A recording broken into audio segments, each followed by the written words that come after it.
Sharda recording studio Katihar Sameli Chandni Chowk चौड़ा।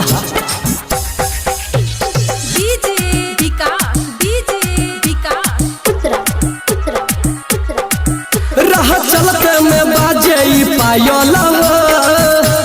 ए सुनती हो कैले बारू तू हमरा के पागल तुम्ही को कहता हूँ सुनो। राह चलते में बाजे पायल हो कैले बारू तू हमरा के पागल हमके तू हो दीवाना बनैलू हमके तू हो दीवाना बनैलू बड़ उड़ैलू तू हो कैले पागल कैले पागल कैले पागल फराक तोहर छोटा हो तोहर ओढ़नी से लागल बा छोटा हो कैले पागल फराक तोहर छोटा हो तोहर ओढ़नी से लागल बा छोटा हो अरे साचो हो।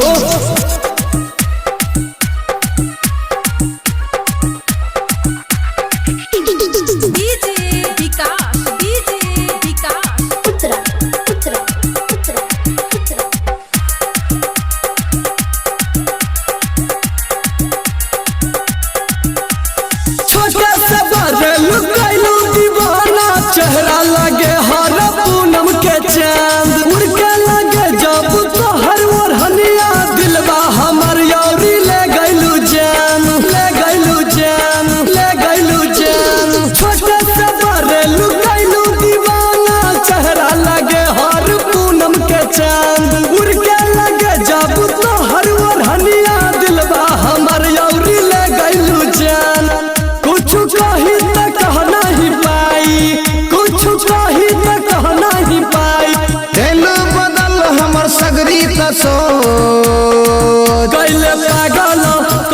पागल सुना कैले पागल फराक तोहर छोटा हो तोहर ओढ़नी से लागल बा छोटा हो कैले पागल फराक तोहर छोटा हो तोहर ओढ़नी से लागल बा छोटा हो और सच हो। शारदा रिकॉर्डिंग स्टूडियो कटिहार समेली चांदनी चौक चौड़ा।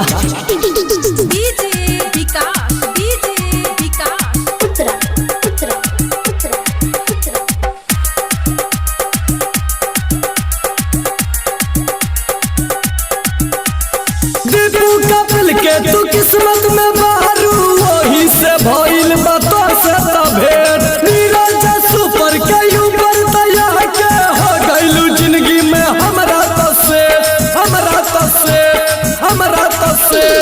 दीपू कपिल के तू किस्मत में बारू वही से भइल बा तोर से त भेंट नीरज सुपर के ऊपर तया के हो गइलू जिंदगी में हमरा त से आप चला कइल जाई मजा आप चला कइल जाई मजा लूटावल जाई सगरे हो नोट कैले